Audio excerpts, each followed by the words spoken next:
Gujarat number 1 engineering university, Sankalchand Patel University.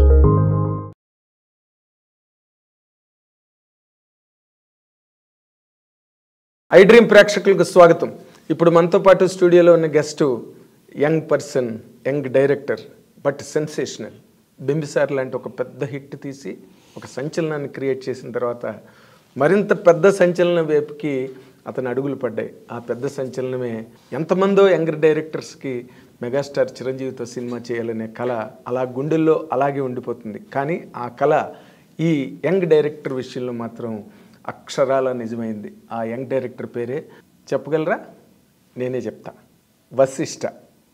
But పేరు వశిష్ఠ, డైరెక్టర్గా అతను విశిష్ట. ఎందుకంటే అంత మంచి సినిమా తీశాడు, సినిమా ఇండస్ట్రీకి ఒక డైరెక్షన్ ఇచ్చాడు. తను ఏం చేయగలడో ఒక్క సినిమాతో సినిమా ప్రపంచాన్ని అంతటికీ చాటి చెప్పాడు. ఇప్పుడు ఆ డైరెక్టర్తోనే మన తాలూకు ఇంటర్వ్యూ. సంక్రాంతి సందర్భంగా చేస్తున్న ఇంటర్వ్యూకి మిమ్మల్ని అందరినీ ఆహ్వానం పలుకుతున్నాం. నేను మీ Nagendra Kumar. This is my personal programme editors cut. Welcome Vashishta గారు, వెల్కమ్. థ్యాంక్ యూ అండి. చాలా అంటే మిమ్మల్ని చూస్తే ఏమనిపిస్తుందంటే సినిమా ఇండస్ట్రీలో చాలామందికి మెగాస్టార్ చిరంజీవి గారితో సినిమా చేయాలని, ఆయనతో కలిసి వర్క్ చేయాలని, ఒక డైరెక్టర్ కావచ్చు, ఒక మ్యూజిక్ డైరెక్టర్ కావచ్చు, ఒక డ్యాన్స్ డైరెక్టర్ కావచ్చు, ఒక హీరోయిన్ కావచ్చు. ఎప్పుడో రాశాను నేను గతంలో ఆయన మీద, దాదాపు 25 ఏళ్ల క్రితం. అందరి గమ్యం చిరంజీవి గారని. అలాంటి గమ్యాన్ని మీరు 2 చేతులతో పట్టుకున్నారు. How is your feeling about it? అంటే అది వి కాంట్ ఎక్స్ప్రెస్. అసలు ఊహించలేదు, అలా జరిగిపోయింది అంతే. అది అంతేనా?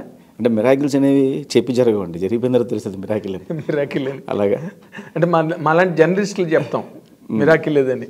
మీకు అప్పటికీ మిరాకిల్ అని తెలియదు, జరిగిపోయింది అలాగే. మీరు దాంట్లోనే ఉంటారు, ఆ క్లౌడ్లోనే.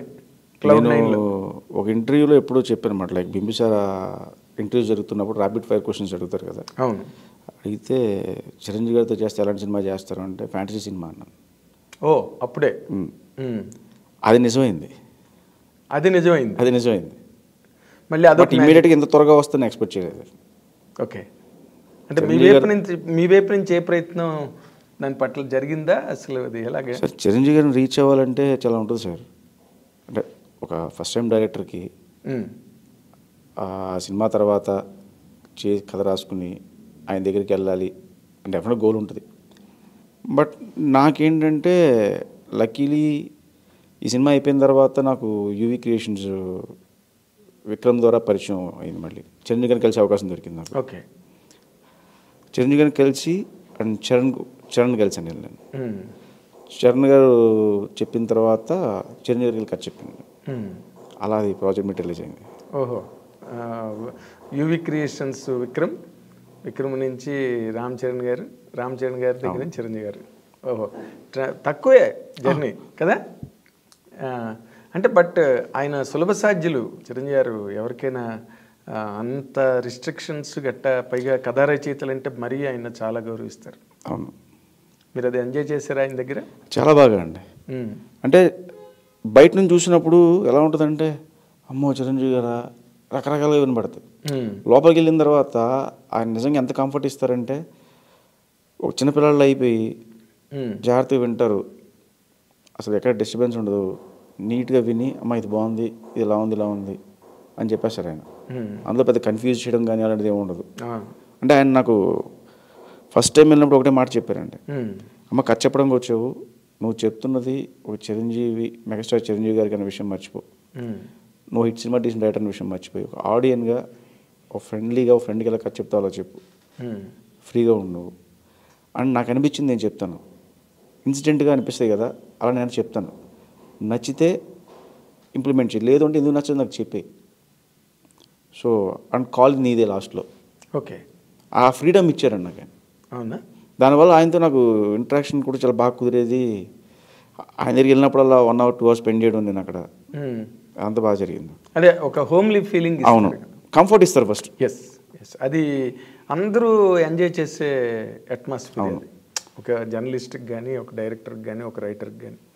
కానీ మీరు చిన్నప్పటి నుంచి చిరంజీవి గారి సినిమాలు చూసి ఏలలేసే బ్యాచ్ అనుకుంటాను నేను. అవును. అలాంటిది మొట్టమొదటి అసలు చిరంజీవి గారి దగ్గరికి వెళ్ళినప్పుడు what is your first feeling? అంటే దానికి ముందు నేను చిరంజీవి గారిని కలిసానండి చాలాసార్లు. ఓహో ఓహో. అండ్ లాంగ్ బ్యాక్ ఎప్పటి నుంచి, ఎందుకంటే చరణ్తో పాటు నేను ఒకే స్కూల్ అండ్ కాలేజ్. చరణ్ నా క్లాస్మేట్ నాకు. ఓకే. సో అలాగా అండ్ అల్లు శిరీష్, చరణ్, రాణా అందరూ మేము బ్యాచ్ మేట్స్ మేడం. ఓకే. అలా నేను చిరంజీవి గారి ఇంటికి వెళ్ళేవాడిని నేను. ఓహో. సో అలా చూసి, అంటే డాడీ వీళ్ళందరూ ఉంది కాబట్టి అవును. అలా నాకు పరిచయం నాకు. ఓకే. ఆ తర్వాత మధ్యలో ఒక 10 days 15 days ఓ సినిమాకి కూడా పనిచేశాను. ఆయన సినిమాకి నేను ఏ సినిమాకి? శంకర్దాదా ఎంబీబీఎస్కి అప్రెంటిస్కి వెళ్ళా. ఓకే. సో అలా కూడా నాకు ఆయన పరిచయం మాట. ఓకే. సో నిన్ను చూసి కొత్తగా ఫీల్ అయ్యేది ఏం లేదు ఆయన, కొత్త కుర్రాడు వచ్చాడు నా. బట్ డెఫినెట్గా అప్పుడు ఏదో మామూలుగా ఇప్పుడు డైరెక్టర్గా వెళ్ళినప్పుడు ఒక ఎక్సైట్మెంట్ ఉంటుంది. ఎస్ చిరంజీవి గారు కథ చెప్తున్నావు. ఎస్. ముందు రోజు రాత్రి ఎలాగా? ఖచ్చితంగా ఆ టెన్షన్, ఆబ్వియస్లీ ఆ టెన్షన్ ఉంటుందండి. అవునా? ఏంటి what is the special homework మీరు చేసింది? చిరంజీవి గారికి రేపు కథ చెప్పబోతున్నావు and all time great hero and of course మీకు ఫ్యామిలీతో రిలేషన్ కూడా ఉంది కాబట్టి. అంటే ఒకటి చెప్తాను సార్, హీరో డైరెక్టర్ ఎంత ఫ్రెండ్స్ అయినా అవ్వచ్చు, లేకపోతే వేరే రిలేషన్ అయినా ఉండొచ్చు, కానీ కథ నచ్చిందే సినిమాలు చేస్తారు సార్ ఎవరన్నా. మనం చెప్పే కథ నచ్చాలి. ఎస్.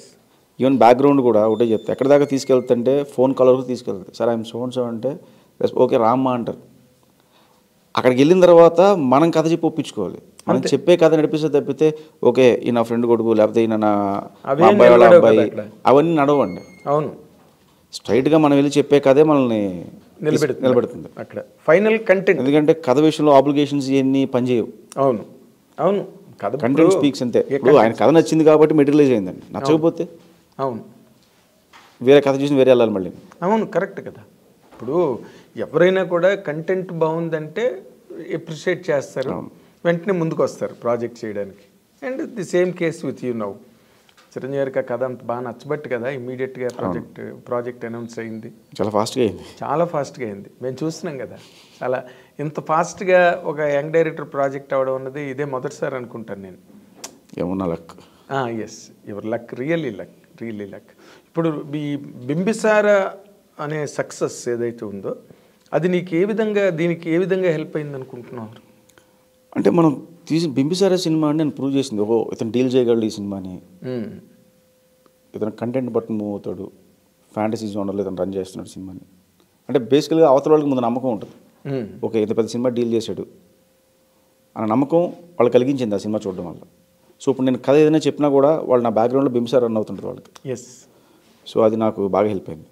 అన్న లైఫ్ మార్చింది మొత్తం బింబిసార. అంతేగా. అసలు బింబిసార వచ్చిన తర్వాత కదా వశిష్ఠ గురించి మాట్లాడి కూడా మొదలెట్టారు. అవును. లేకపోతే వశిష్ఠ ఎవరో ప్రపంచం అసలు బింబిసార లేకపోతే వశిష్ఠ అనేవాడు లేడు. దానికి కూడా చాలా లాంగ్ ట్రావెల్ కదా ఆ సినిమాకి. అన్నాళ్ళు ఎలా భరించారు అసలు? ఒక్క స్క్రిప్ట్ పట్టుకున్నారే, ఈ స్క్రిప్ట్ నచ్చట్లేదు మరి ఇంకో స్క్రిప్ట్ చేసుకుందాం అని అనుకోలేదా?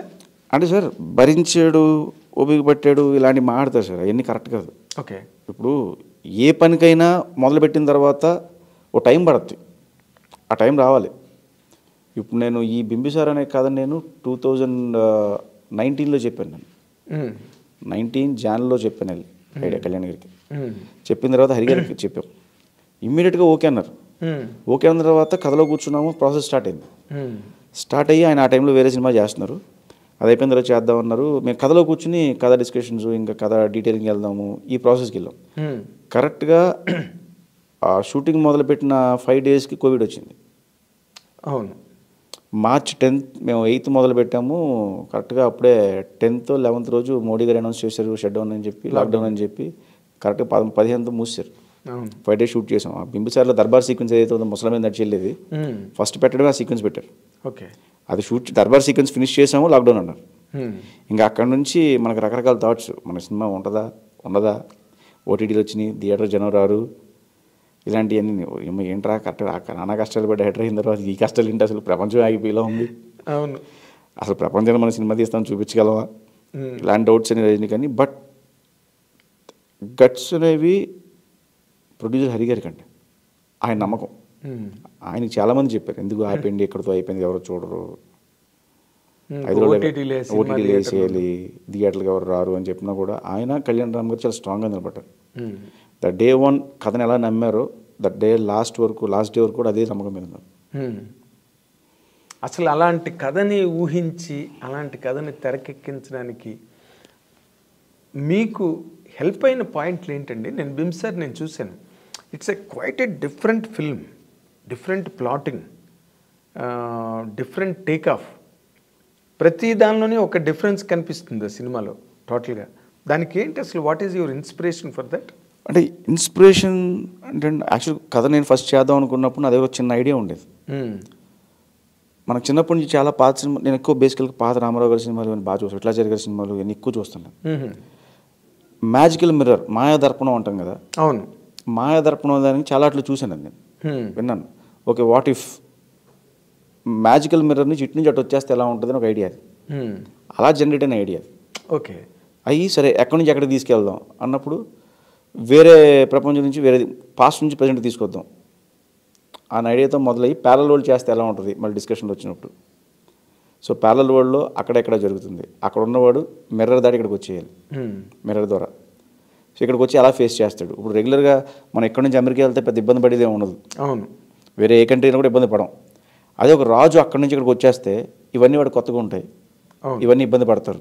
అవును, ఆ కాలం నుంచి ఈ కాలంకి వచ్చి వాడు పడే ఇబ్బందులు ఎలా ఉన్న ఆ ఐడియాని జనరేట్ అయింది. ఆ తర్వాత నాకు మీరు ఆ ఇంటర్వెల్ సీక్వెన్స్ గుర్తుంటే, అవును, బింబిసారుడు విగ్రహానికి వాళ్ళ ఫ్యామిలీ మెంబర్స్ దండలేస్తారు.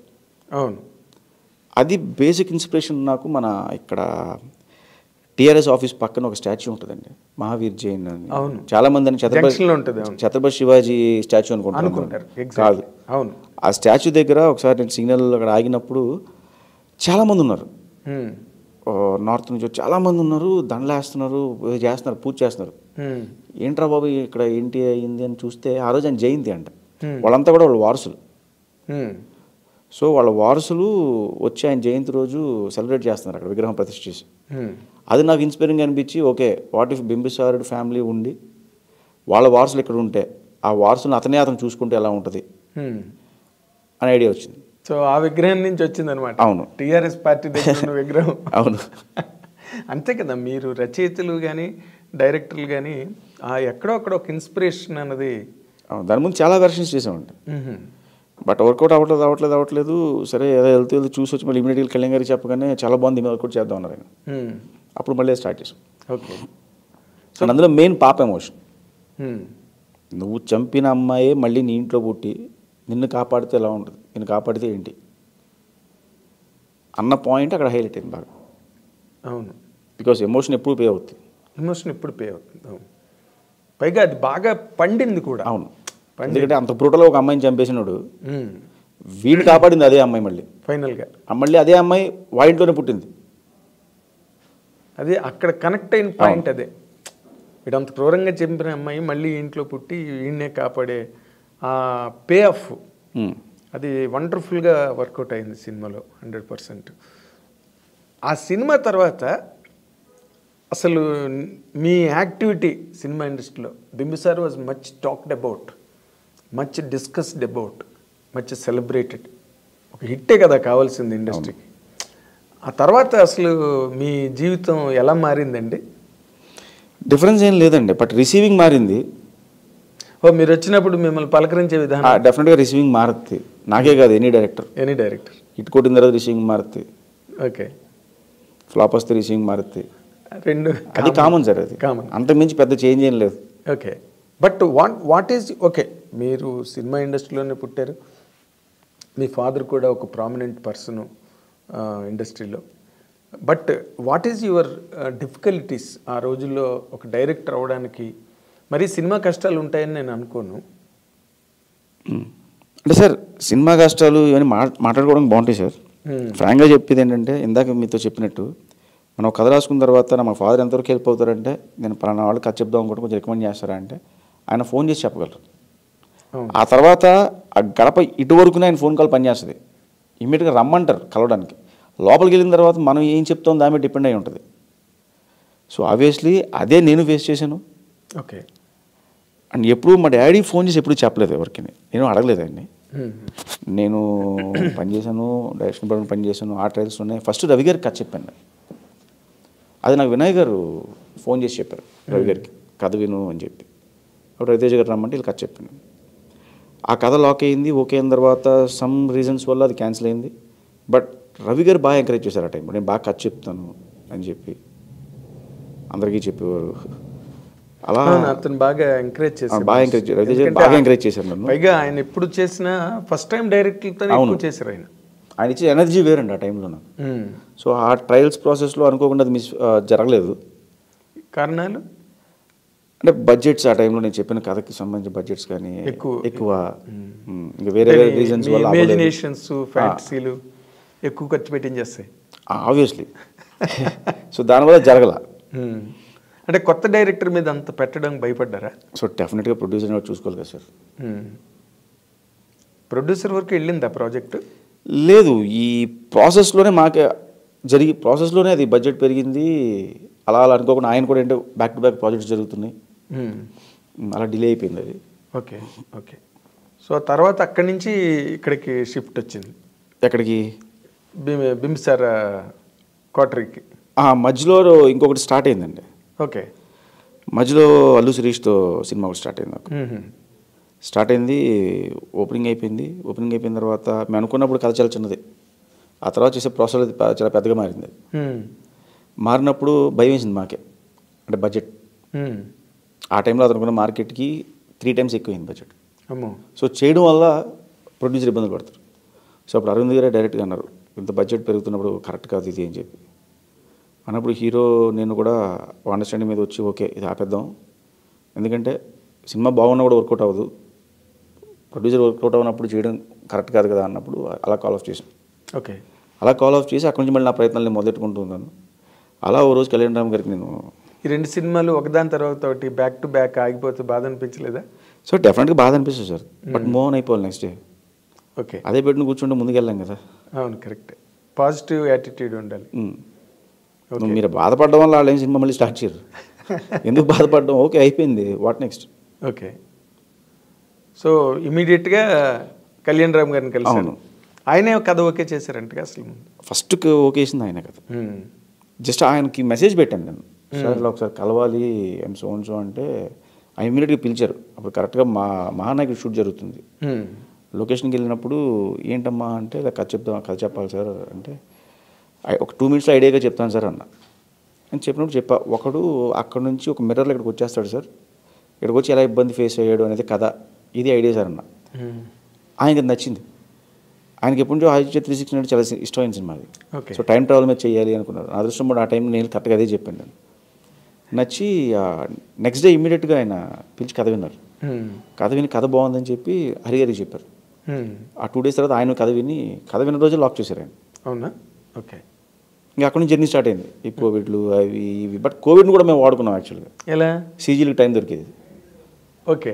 బట్ కదా కోవిడ్ ముందు మీరు చేసింది అంతే, కానీ డిస్కషన్స్కి ఓకే బ్రేక్ డౌన్స్కి ఈ టైం అంతా పని అయ్యేది. అదే ఎక్కువ టైం స్పేర్ చేయగలిగారు. అవును, దాని మీద డిస్కషన్స్ వాటికి ఎక్కువ టైం కావాల్సినంత టైం దొరికింది మీకు. అవును, లాక్డౌన్.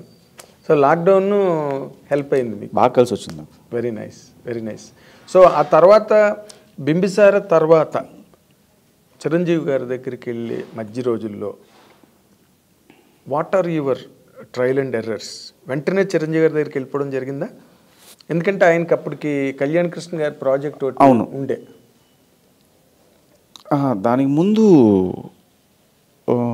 బింబిసార తర్వాత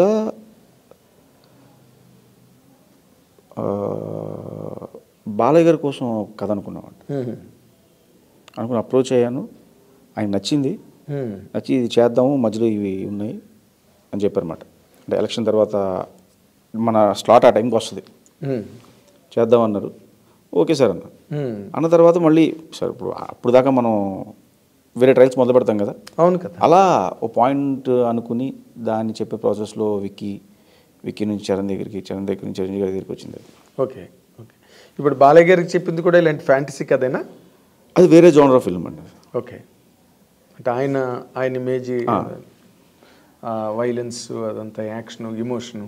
అది వేరే జోనర్ టోటల్గా. ఓకే, ఫ్యాంటసీ కాదు అది. ఫ్యాంటసీయే కానీ కైండ్ ఆఫ్ మ్యాజికల్ ఫిల్మ్ అది కూడా. అది కూడా. సో మీరు ఇలాగేనా మీ కథలన్నీ ఇలాగే ఉంటాయా, ఇలాగే ఆలోచిస్తారా? అంటే ఏం లేదు సార్, మనకుంటూ జోనర్ క్రియేట్ చేసుకుంటే జోనర్లో కంఫర్ట్గా ఉంటాం. కరెక్టే, కరెక్ట్. అంటే ఈ జానర్స్ ఇవన్నీ క్రియేట్ చేయడం కూడా కష్టమే కదండి. అవును. ఇప్పుడు సినిమాకు ఒక ప్లాటింగ్ రావాలంటే దానికి మీరు what is the base of your inspiration? వాటిని స్టడీ చేయడమా, పాత సినిమాలా, లేకపోతే హాలీవుడ్ ఫిల్మ్సా, కథలు చదవడమా, నవల్స్ చదవడమా, ఫెయిరీ టేల్సా, ఏంటి? నవల్స్ చదవడాలు కుదరాలి అంటే ఏం లేవండి, చదివితే నాకు నిద్ర వస్తుంది. అంతేనా? టు బి ఫ్రాంక్, చదవడం బుక్ ఓపెన్ చేస్తే పడుకుంటాను నేను. అంతేనా? నాకు ప్యూర్లీ పాత సినిమాలు సార్, తెలుగు సినిమాలే. ఓన్లీ తెలుగు పాత రామారావు గారి, నాగేశ్వరరావు గారి, కాంతారావు గారి సినిమాలు, విట్లాచారి గారి సినిమాలు, ఇవే. ఆ సినిమాలు ఇన్స్పిరేషన్ ఎక్కువ నాకు.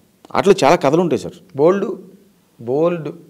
ఇప్పుడు మాయదర్పణం అని ఇందాక చెప్పిన పాయింట్కి బందిపోటు సినిమాలో ఒక సీన్ ఉంటుంది. రాజనాల్ గారు, ఎన్టీ రామారావు ఒక ఎంటర్టైన్మెంట్ సీన్ ఉంటుంది, మీకు గుర్తుంటే. చాలా ఉన్నాయి సార్ అక్కడ ఇన్స్పైర్ అవడానికి. నాకు మాయదర్పణం అని మీరు అనగానే నాకు ఆ సీన్ గుర్తొచ్చింది. బందిపోటు సినిమాలో చాలా ఎంటర్టైనింగ్, హిల్లేరియస్ ఎంటర్టైన్మెంట్ ఆ సీన్ నిజంగా. అయితే మీరు ఈ బింబిసార తర్వాత బాలయ్య గారితో ఏదో ఒకటి అనుకోవడం, తర్వాత మళ్ళీ చిరంజీవి గారితో ట్రావెల్ బిగిన్ అవ్వడం. అసలు చిరంజీవి గారికి ఎటువంటి కథ అయితే బాగుంటుందని మీరు అనుకునేవారండి? Did you ever imagine Chiranjeevi గారి వరకు మీరు వెళ్తారు, చిరంజీవి గారితో సినిమా చేస్తారు అని ఎప్పుడైనా అనుకున్నారా మీరు? అనుకున్నాను సార్ నేను. డెఫినెట్గా ఏ డైరెక్టర్గానే ఉంటుంది సార్, ఆ నమ్మకం అతను లేకపోతే వాళ్ళు ఉండలేరు, డైరెక్టర్గా అవ్వలేరు. నేను కొడతాను, చిరంజీవి గారితో సినిమా చేస్తాను, బాలయ్య గారితో చేస్తాను, వెంకటేష్ గారితో చేస్తాను, రజనీకాంత్తో చేస్తాను అన్న మనం ఫిక్స్ అవ్వకపోతే మళ్ళీ ముందు తీసుకెళ్దా ఫోర్స్. ఎస్, అంటే ఆ స్టీమ్ సరిపోదు. అవును, ఇలా అనుకున్నప్పుడే ఫస్ట్ మనం అనుకోవాలి, అనుకున్నప్పుడే అది బయటకు వస్తుంది. మనం ఏం అనుకోకుండా కూర్చుంటే మనం ఎవరు తీసుకెళ్ళు, మనం వెళ్ళాం ఎక్కడికి. ఓకే, ఆ ఫోర్స్ మనం తీసుకెళ్ళాలంటే ఫస్ట్ మనం ఫీల్ అవ్వాలి.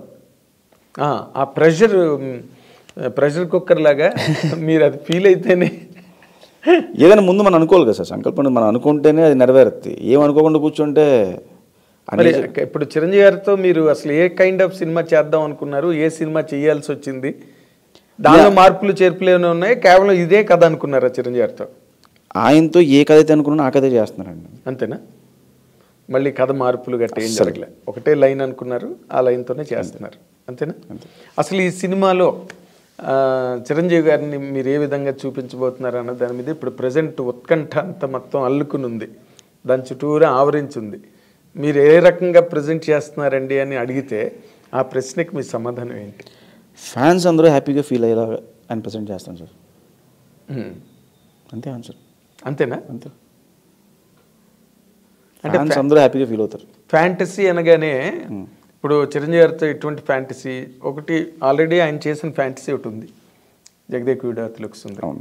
సో ఆ లైన్స్లో ఉంటుందా అనే ఒక జనరల్ చాలా డిస్కషన్స్ వచ్చినాయి సార్. జగదేక వీరుడు సుందరికి ఇది సీక్వెల్ అని, ప్రీక్వెల్ అని వచ్చింది. బట్ ఇది ప్రీక్వెల్ సీక్వెల్ ఏది కాదు, ఇట్స్ ఫ్యాంటసీ ఫిల్మ్ అంతే. ఎందుకు మిమ్మల్ని అడుగుతున్నానంటే ఈ పాయింట్లు, మీరు చిరంజీవి గారితో సినిమా స్టార్ట్ చేసిన తర్వాత ఇదే ఫస్ట్ ఇంటర్వ్యూ అనుకుంటున్నాను నేను. అవును, ఇదే first interview. Yes, thank you for that and I dream should thank you for that. అయితే ఈ సినిమాకి సంబంధించి అశ్విని దత్ గారు కూడా ఒక నోటీస్ లాంటిది ఇవ్వడం, అవును, జగదేకుడు అతలోక సుందర్లో ఏ పార్ట్ వాడడానికి వీల్లేదు అని చెప్పి ఆయన ఒకటి ఇచ్చారు. అవును, అసలు ఆ మూమెంట్ని మీరు ఎట్లాగా ఫీల్ అయ్యారు, ఫేస్ చేశారండి? అంటే సార్ వాళ్ళు ఎందుకు ఇచ్చారో నాకు తెలీదు.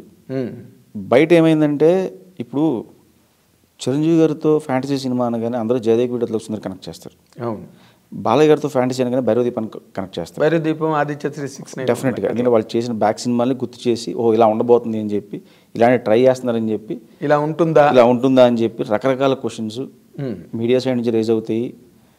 ఓ టైంకి వెళ్ళేలాగా ఏమవుతుంటే అదే నిజమేమో అని నమ్మేంత రేంజ్ తీసుకెళ్తాయి మీడియా. అవును, అలా జరిగింది తప్పితే దీనికి ఒక పేరు కూడా పెట్టారు, ముల్లోకి వీరుడు. ముల్లోకి వీరుడు ఒక టైటిల్ కూడా పెట్టి అది కూడా రన్ చేశారు కొన్ని రోజులు. ఓకే, వెబ్సైట్స్ క్యారీ చేసినాయి, న్యూస్ ఛానల్స్లో వచ్చినాయి, ఆర్టికల్స్ వచ్చాయి. నాకు కూడా తెలియదు టైటిల్ అప్పుడు. మీరు కూడా అనుకోలేదు ఇంకా? లేదు. సో అలాగా తప్పితే కదా. ముల్లోకి వీరుడు అని అనౌన్స్ అయినప్పుడు మీకు ఎలా కనిపించింది? నవ్వుకున్నాను సార్, బాగుంది, ఐడియా ఏదో బాగుంది. అంటే జగదేక్ వీరుడికి ప్యారలల్గా ముల్లోకి వీరుడు కథ రాశారు. ముల్లోకాలు తిరుగుతాడు, 12 మంది హీరోయిన్లు ఉంటారు. అబ్బో, రాశారు. కథ కూడా రాశారు. ఓ, అసలు మీ కథ కూడా సపోర్ట్ ఇచ్చారు. బట్ బాగుంటాయి సార్ అలాంటి. అదే అంటున్నా, మీరు వాడుకోలేదు మరి వాళ్ళు ఇచ్చిన కథని, మీ సొంత కథతో చేస్తున్నారు అంతేనా? అంతే. ఇప్పుడు నార్మల్గా ఎవరికైనా ఒక యంగ్ డైరెక్టరు మీలాంటి వాళ్ళు అంత మేజర్ మెగాస్టార్తో సినిమా చేసేటప్పుడు 100% అసలు ఇతను ఎలా చేస్తాడు ఈ ప్రాజెక్టు, అతనితో ఆయన మీద హై ఎక్స్పెక్టేషన్స్ ఉంటాయి. పైగా ఆయనకున్న రీచ్ వల్ల ఎక్కువ డౌట్లు వస్తాయి జనరల్గా, ఇతను ఎలా చేస్తాడు. ఎక్స్పెక్టేషన్స్ అన్నా కానీ రెస్పాన్సిబిలిటీ ఎక్కువ ఉంటుంది సార్. ఎందుకంటే అంత పెద్ద స్టార్ 1 ఫిల్మ్ చేసిన డైరెక్టర్ని నమ్మి కథ ఇచ్చారు, ఓకే చెప్పారు అంటే అది మనకి చాలా రెస్పాన్సిబిలిటీ పెంచుద్ది. అవును. At the same time pressure కూడా ఉంటుంది. ఎందుకంటే ఈయన నమ్మినప్పుడు ఈయన ఎలా చూపించాలి, సో ఏ వేలో వెళ్ళాలి, ఇలాంటి రకరకాల డౌట్స్ ఉంటాయి. సో అవన్నీ క్లియర్ చేసుకుంటూ వెళ్ళడానికి నాకు చిరంజీవి గారు బాగా సపోర్ట్ చేశారు. Okay okay. ఆయన నాకు ఫ్రీడమ్ ఇచ్చారు. యాక్చువల్లీ నేను అనుకున్నది ఏదైనా సరే ధైర్యంగా చెప్పగలను ఆయనకి, ఆయన ఇచ్చిన ఫ్రీడమ్ వల్ల. సార్ నేను అనుకుంటున్నాను ఇలా వెళ్దామా అని చెప్పి, ఆయన నచ్చితే ఇమీడియట్గా గో హెడ్ అంటారు, లేదంటే ఆలోచించి ఒకసారి అంటారు. అంతేనా? అంటే కథలోని ఆయనకి చెప్పిన తర్వాత అది షూటింగ్ వరకు వెళ్ళే మధ్యలో ఎక్కువ మార్పులు చేర్పులు జరిగినాయా? ఏం లేదండి, నేను డే 1 ఏం చెప్పానో అదే ఉంది. అంతేనా? ఓకే. లెంత్లో ఎక్కువైతే అవన్నీ ట్రిమ్ చేసాం, పేపర్ మీద ఎడిట్ చేసాం తప్పితే, మేము పేపర్ మీద ఇది అనవసరంగా పడదలే వద్దు ఇలాంటివి తీసాను తప్పితే, మేము డే 1 ఏమనుకుని కథ చెప్పామో అదే ఉంది. ఓకే. అంటే ఇప్పుడు ఆయనకి ఆయన కెరీర్లో జగదేకుడు అతిలోక సుందరి అన్నది one of the best films, there is no doubt. మళ్ళీ ఆయన చేస్తున్నది ఇదే ఫ్యాంటసీ సినిమా ఇంత గ్యాప్ తర్వాత. ఇది ఏ రేంజ్లో ఉండొచ్చండి ఊరికే? అంటే ఒక జనరల్ ఐడియాకి Jagadekudu Athiloka Sundari all time great hit sir. ఏ రేంజ్ అనే దానికి మన దగ్గర మెజర్మెంట్, థర్మామీటర్ మెజర్మెంట్ ఏం లేవు సార్. అది మనం కొలిసి చెప్పలేము. అది అదే టైలర్ టేప్ లేవు. టైలర్ టేప్ వేసి ఇది ఈ రేంజ్ ఉంటుంది, ఇది ఈ రేంజ్ ఉంటుంది, అందరూ ఆ రేంజ్ సినిమా చేయాలని చేస్తాం. ఓకే. అది బయటకు వచ్చిన తర్వాత అది కనెక్ట్ అయితే ఆడియన్స్ చెప్తారు ఆ రేంజ్ ఏంటని. అంతే తప్పితే నేను ఈ రేంజ్ సినిమా చేస్తాను అంటే తక్కువైతే చేయవా, ఎక్కువైతే చేయవా, ఒప్పుకోవా? అంతే కదా సార్. ఇప్పుడు 100కి చేస్తానంటాను, 110 అయితే చేయవా, నువ్వు 1000 అయితే చేయవా, ఇంతే చేస్తావా, లేదా తక్కువ చేస్తావా అన్నది ఉంటుంది. ఉండదు. మనం నమ్మి తీసిన ప్రోడక్ట్ బయటికి వెళ్ళిన తర్వాత ఆడియన్స్ ఇచ్చేదే రేంజ్. Of course. సో డెఫినెట్గా ఒక రేంజ్ సినిమా నమ్మే స్టార్ట్ చేస్తాం. కరెక్ట్. నమ్మే తీస్తాం. కరెక్ట్. బయటికి వెళ్ళిన తర్వాత చెప్పాలి ఆడియన్స్. అది అంటే ఇందులో ఒక పాయింట్ ఉంది. మీరు అనుకున్న కథ ఓవరాల్గా కనుక చూస్తే, ఇప్పుడు బింబిసార తర్వాత వశిష్ఠ కదా, బింబిసార ముందు కాదుగా, బింబిసార తర్వాత వశిష్ఠ కాబట్టి అసలు తను ఎట్లాగా ఇప్పుడు మీ మీద మీకు కూడా ఒక నమ్మకం డెవలప్ అవుతుందిగా. డెఫినెట్గా నమ్మకం ఉంటుంది. ఎస్, నేను 100% కొడతాను ఈ సినిమాతో, చిరంజీవి గారి సినిమా అనే ఒక నమ్మకం అయితే ఉంటుందిగా. ఉంటుంది 100%. ఆ నమ్మకం పరంగా నేను అడుగుతున్నా, అసలు ఈ సినిమా అనేది ఎంత వైడర్ స్పాన్ని క్యాచ్ చేస్తుంది, కవర్ చేస్తుంది? సార్ నేను ఇమాజిన్ చేసుకుంది ఇది ఆయన కెరియర్లో టాప్ 10 ఫిల్మ్స్ ఉంటే ఫస్ట్ 3లో ఉండాలనుకుంటున్నాను సార్ నేను. ఓకే. ఇప్పటికి జగదేకుడు అతిలోక ఎలా చెప్పుకుంటాం, ఈ సినిమా తర్వాత ఈ సినిమా కూడా చెప్పుకోవాలి. అలా చెప్పుకుంటారా? చెప్పుకోవాలా? చెప్పుకోవాలి, చెప్పుకుంటారు కూడా. అది అనేది ఇప్పుడు చెప్పుకోవాలకి చెప్పుకుంటారికి, చెప్పుకోవాలి, చెప్పుకుంటారు కూడా. రైట్. అది this is a correct statement. ఎందుకంటే ఇప్పుడు మీ కథ నమ్మి ఒక చిరంజీవి గారు లాంటి అతిపెద్ద స్టార్, చాలా పెద్ద క్యాన్వాస్ చేసే సినిమా సార్. అవునా? అవుట్ ఆఫ్ బాక్స్లో బడ్జెట్స్ కానీ సెటప్స్ కానీ ఇవన్నీ కూడా. సో డెఫినెట్గా పెద్ద రేంజ్లో ఉంటుంది. అవునా? సెట్ వర్క్స్ ఎక్కువ అండి దీనికి. అంటే ఒక కొత్త వరల్డ్ క్రియేట్ చేస్తున్నాం. ఓకే. ఆ వరల్డ్ అనేది లైక్ మనకి డిస్నీ ఫిలిమ్స్లో ఎలా ఉంటుందో అలాంటి ఒక వరల్డ్స్. ఓకే. ఆడియన్స్ డెఫినెట్గా థ్రిల్ ఇస్తుంది. అది వేరే వరల్డ్లోకి వెళ్ళినట్టు. అవును అవును. బడ్జెట్స్ కూడా ఆ రేంజ్లోనే పేరుతాయి. డెఫినెట్గా మరి వేరే వరల్డ్కి వెళ్ళినప్పుడు బడ్జెట్ అవుతుంది కదండి. కదా. అది అంటే ఆడియన్స్ ఎంజాయ్ చేయడం అంటూ మొదలెడితే ఇంకా ప్రతి బిట్టు ఎంజాయ్ చేస్తారు డెఫినెట్గా. ఏదో ఒక బ్లాక్ బాగుందిరా, లేకపోతే ఫస్ట్ హాఫ్లో బాగుంది, సెకండ్ హాఫ్ బ్లాక్ బాగుంది అని అనుకుంటే అది వేరే.